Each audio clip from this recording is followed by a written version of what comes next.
The book is really a history of how competition changed in the United States between, let's say, the immediate post-World War II period and the period through which you are living now. If you have a sense that competition now is much more intense than it used to be, you're absolutely right. It is very, very intense. And it's intense because the American political system worked in the 1970s and 80s to make it more intense. When we came out of the Second World War, we were the only economy left standing. And as a result, because there was no competition, we became very complacent. I was talking to Jerry about the automobile industry. You all look probably too young to remember that there used to be basically 3 car companies in the United States. There were 3 companies: General Motors, Ford, to a lesser extent Chrysler, and then there were companies like Studebaker, American Motors. There were basically 3 car companies in the United States. And they were very complacent. Nobody in the United States could imagine that the Germans or the Japanese would ever really challenge these 3 American car companies. In fact, people overseas didn't really understand it. The Japanese wanted to have a car industry that looked like the American industry.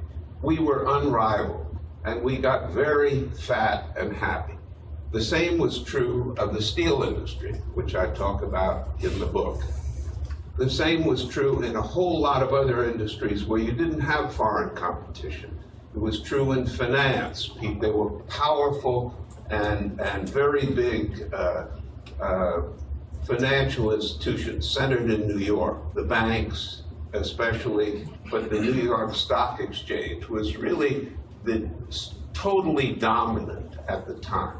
So if you needed money, you pretty much had to go to New York and to the New York banks or to the New York Stock Exchange. The same was true in retailing.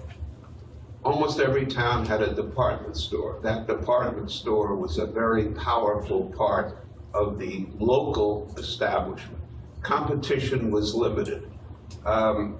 You can look at almost any of the sectors of the American economy. You look at, we were talking, the word regulation was used. AT&T was the phone company. You didn't have a bunch of choices the way we have now to get, there was AT&T, not the AT&T now, which is just the name AT&T, but AT&T probably had 80% of the telephone business.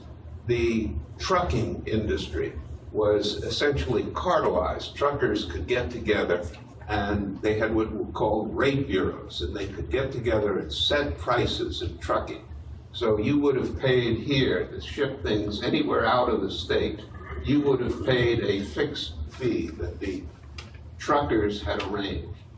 The same was true in airlines, for example. There had been no new airlines in the United States since 1938. A lot of this came out of the New Deal. New Deal, they were very concerned with falling prices. So they tried to allow people to set prices so that they wouldn't have this phenomena that you had from 1932 on of falling prices everywhere. So this began to change. What you had was these opposite and rival interests. In 1980, let's start out with the car industry. Again, they had no idea that they were ever going to face competition. I went to Washington the first time I ever had been in Washington in the late 50s to hear the leader of the automobile union urge the American companies to build small cars. The 3 leaders of the American car industry were there, and they said, "Who are you, a union leader, to tell us that we ought to make small cars? Volkswagen can make cars and sell them here. We don't care. They get 5% of the market. We'll give them 5% of the market. But we can't make small cars in the United States. Small cars, you can't make money on small cars in the United States. Many years later, in 1980, we had the oil crisis. Everybody wanted small cars. None of the American companies were making them. That was when the Japanese started to sell significant numbers of cars. And so the big companies, the American companies, tried to get protection of the car industry, tried to get the government to put high tariffs on on Japanese cars coming in. The government refused to do it. It was a very contentious political issue. The government said, look, it's not because the Japanese are selling cars unfairly, it's because you don't produce any small cars. So after this, there was a political battle over this, but basically we allowed the Japanese to come in. Well, count the number of car companies we now have in the United States. I mean, I don't know how many of you, the Korean cars are starting to come in. We have Toyota, we have Nissan, we have Subaru, Mazda. All these new companies were allowed to come in. So you have terrific competition in the automobile industry. And the cars are so much better. Volkswagen used to advertise that you could get 200,000 miles on a Volkswagen. They had advertisements way back. And no American car would get 200,000 miles at the time. It just didn't happen. 60,000 miles was a very old car. So this happened in steel as well. In the steel industry, these guys went over to Europe after the war, and they showed the Europeans how, they thought, we'll show these Europeans how to make steel. And so they went over and they were very confident that we knew everything.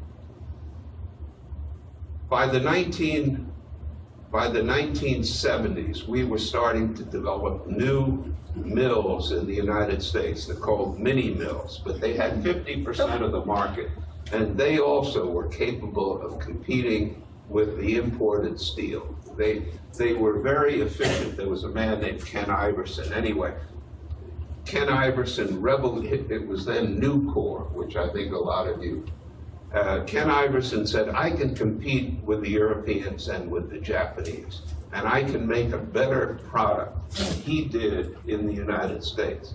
In the car business, you had similar people. So this industry was transformed, and here we have a lot of people would ask me before, well, this is all imports that have done this.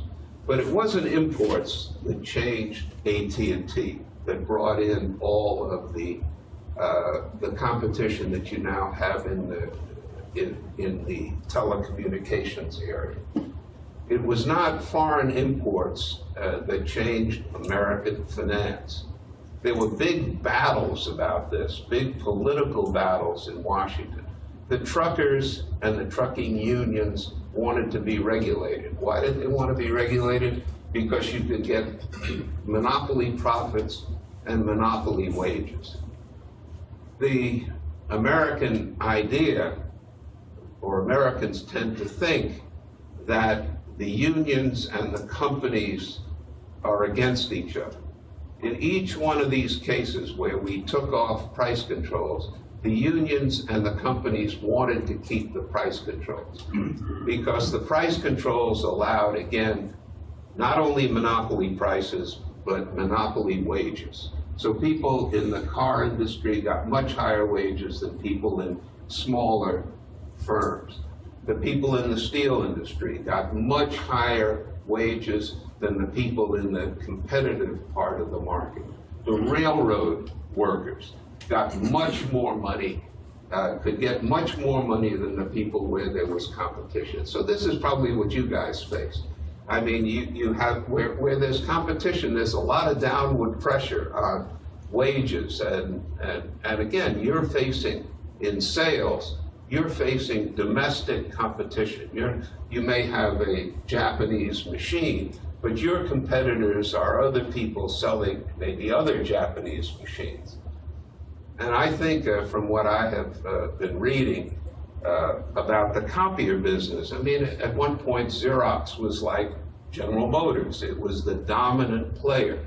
All these new Japanese competitors come in, but for the sales staff, that changes the way you all live, because you have domestic competition for sales. It's not the foreign so much that there's a cheap Japanese machine coming in. It's that all the Japanese machines are competing here, or Japanese machines made in China or someplace like that. So this competition, one of the points I always make is it's not principally import competition. It's the competition now in trucking and in finance, where you had these, in finance, I think most of you are familiar with NASDAQ.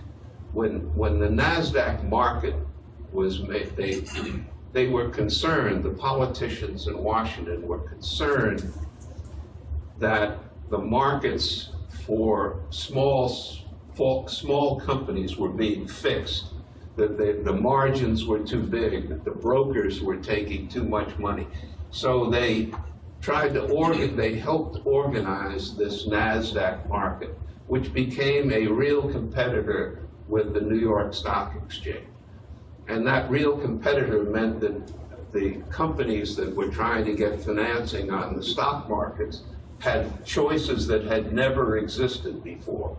So the whole economy, not just the import-related economy, but the whole economy is much more competitive than it was in the late 1970s.